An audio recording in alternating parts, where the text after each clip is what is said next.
Hey guys, in today's video I will show you how to add photo in Davinci Resolve. Open File Explorer and locate photo you want to add. Drag photo into media pool in Davinci Resolve. Click on Imported photo in the media pool. Drag photo onto timeline on the top of the video track. Ensure photo layer is selected on the timeline.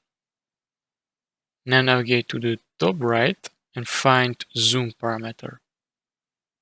Hover over the number and click, then drag up or down, zoom in or out.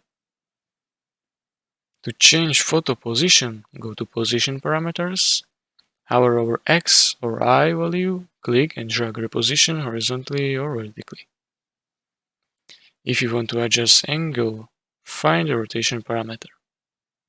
Hover over the angle number, click and drag the rotate photo. Play back the video to ensure photo appears as desired. Adjust size, position, or rotation further if needed. And once satisfied with placement, save your Davinci Resolve project.